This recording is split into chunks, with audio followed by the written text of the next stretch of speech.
Bonsoir à toutes et à tous et merci de nous rejoindre dans Regard Croisé. Un plaisir d'avoir votre attention, vous nos chers téléspectateurs et chers internautes. L'Afrique fait encore une fois l'actualité entre tensions politiques, enjeux sécuritaires et diplomatiques internationales.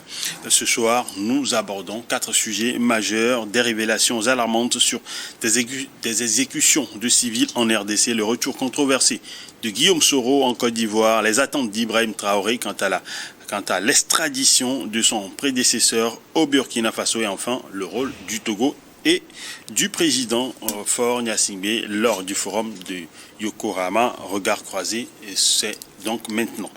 Alors, pour en parler, j'ai 3 invités sur ce plateau. D'abord Moïse Nyonfam Mani, vous êtes acteur politique, un plaisir de vous avoir dans Regard croisé. Bonsoir, c'est un plaisir partagé. Alors on a également Louis Kamako, qui est un confrère journaliste mais également analyste politique. Louis, plaisir de vous retrouver. Le plaisir est partagé. Je profite pour pour saluer spécialement Moïse Nyonfam, avec qui je partage pour la première fois le plateau. Alors, j'imagine que ce sera passionnant. Et on garde le meilleur pour la fin, comme on dit souvent. Constant Lemou, vous êtes le secrétaire général du collectif des jeunes pour le développement ici au Togo, mais également un analyste politique. Un plaisir de vous avoir, Constant. Merci pour l'invitation. Je salue tous ceux qui nous suivent de par le monde. Le premier sujet, donc pour lancer, regard croisé, exécution de civils par le M23, Human Rights Watch dénonce donc un nombre important donc de civils tués. Et ma première question, c'est de savoir si ça va avoir des conséquences sur les pourparlers de paix en cours au Qatar. La première question est pour vous, Monsieur Constant. Oui, nous avons tous suivi le rapport de Human Rights Watch, voilà. Une organisation de protection des droits de l'homme, disons, basée en Amérique, aux États-Unis, qui produit périodiquement des rapports sur la situation des droits de l'homme partout dans le monde, mais surtout dans les zones en conflit. Et en RDC, ils ont révélé l'assassinat des civils.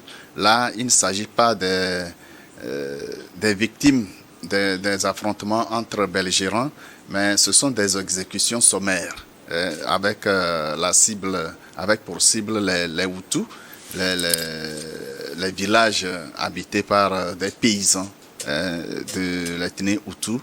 Et là, ça laisse penser, ça rappelle le génocide rwandais, puisque les auteurs de ces exécutions sommaires ne sont d'autres que M23 soutenu par l'armée rwandaise, le Rwanda dirigé par le général Tutsi, qui est arrivé au pouvoir suite à ce génocide entre Hutu et Tutsi. Et je pense que c'est dans cet esprit que ces exécutions sommaires se sont produites en RDC, profitant de ce conflit en RDC.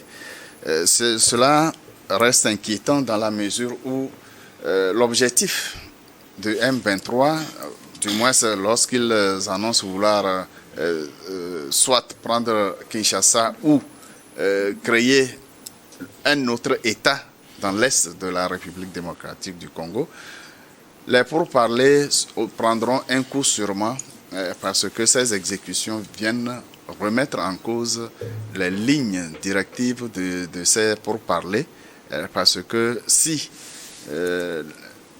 ce génocide annoncé refait surface, il rappelle celui des années 90 et je pense que le président rwandais ne sera pas dans de bons draps pour jouer son rôle et ça complique le travail des négociateurs, notamment le président du Conseil du Togo, le Qatar et le président Trump qui s'implique fortement dans ces pourparlers.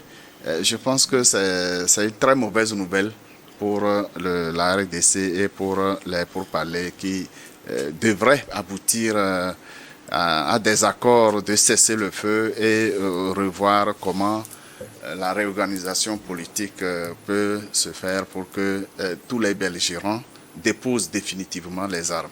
Alors, ma prochaine question est pour vous. Est-ce que cette nouvelle aussi tragique ne vient pas ébranler ces onces d'espoir qu'on avait pour aboutir à une paix entre le M23 et puis la RDC?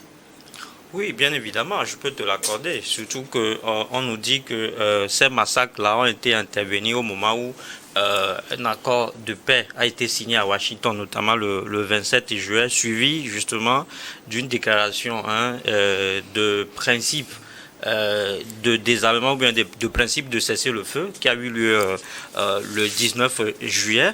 Donc ça veut dire que ces massacres-là viennent justement, comme tu le dis, violer de façon flagrante les accords de paix en vigueur.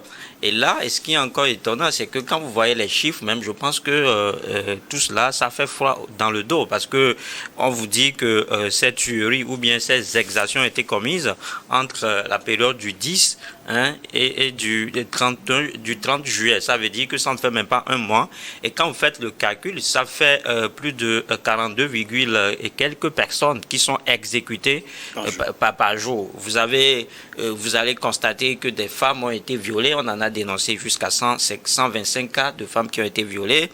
Des hommes qui ont été mutilés, des hommes qui ont été tués à la machette, des hommes qui ont été, des honnêtes citoyens qui ont été obligés de se déplacer davantage. Je crois que c'est la violation flagrante des droits humains qui est une fois encore constatée, d'autant plus qu'on voit que c'est une ONG comme Human Rights Watch qui vient de le dire. Constant Lumou l'a dit tout à l'heure, le rôle primordial ou bien les attributs d'une telle organisation non gouvernementale. Ça veut dire tout simplement qu'aujourd'hui, les Congolais ou bien la crise congolaise est loin de trouver un dénouement. Et ça prouve aujourd'hui que derrière cette crise-là, il y a toujours des puissances qui décident. Il y a toujours cette hypocrisie-là qui ne dit pas son nom. Oui. Parce que quand on a commencé avec le processus de Doha, il y avait cet espoir-là. Tout le monde se disait qu'avec l'implication des Nations Unies, avec l'implication de Qatar, qui a été jusque-là traité ou bien jugé neutre dans cette crise-là, on se disait qu'on est au bout du tunnel. Mais aujourd'hui, quand vous voyez et tout ce qu'on est en train de constater sur le terrain, je me dis que le mal est loin d'être derrière nous et que cette crise-là trouvera justement, ou bien trouvera une fin lorsque les puissances, lorsque les États qui ont le droit de veto vont justement décider. Peut-être que tout le monde le dit, on peut le dire comme ça de façon triviale, la guerre continue, les exactions s'augmentent juste parce que jusque-là, ces puissances-là n'ont pas encore arrivé à partager la aide des Congo comme ce fut le cas lors de la conférence de Badjounou. L'Afrique a été partagée comme un seul gâteau. Alors, Nyofam, ma question pour vous, c'est de savoir pourquoi le M23 est toujours aussi actif malgré les efforts diplomatiques. Ils étaient allés à la table des négociations. C'était incroyable. On ne s'attendait pas à ce que non seulement le Qatar, mais également Washington puisse arriver à avoir un départ de paix. Mais aujourd'hui, on se rend compte que c'était les actions qui continuent, les violences. On se demande pourquoi le M23 est toujours aussi actif. Ça veut dire que c'était du bluff. Ça veut dire que tout ce qui se fait actuellement, c'est du bluff. C'est une attitude qui vise à repousser toujours le problème. Aujourd'hui, le M23 qui va à une table de négociation, pour négocier quoi? Qu'on lui concède de garder les territoires qu'il a conquis.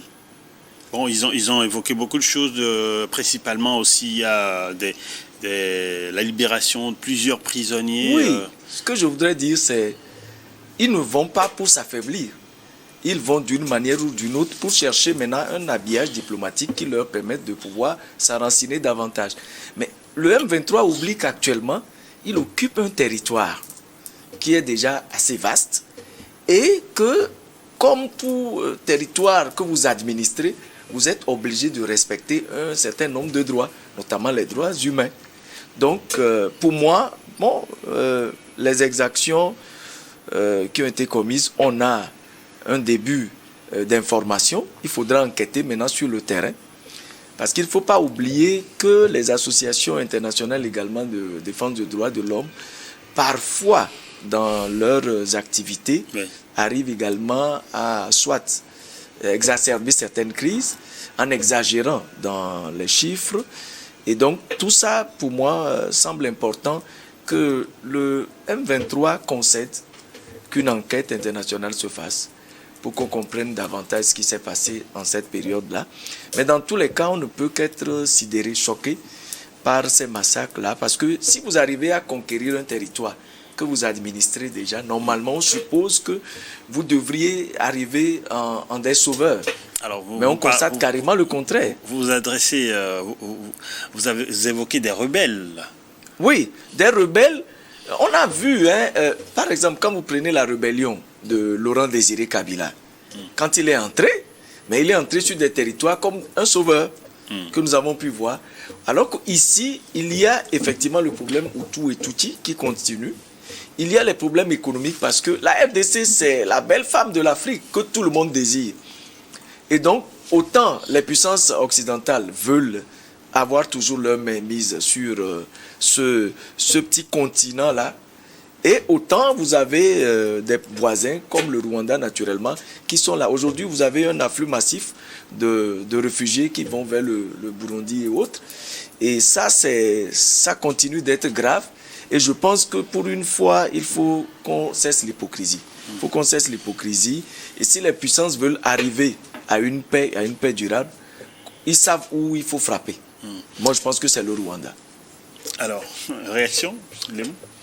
Oui, ce qui est vraiment déplorable, c'est que la zone où ces civils ont été massacrés ne sont pas, je l'ai déjà dit, des zones de conflit armé.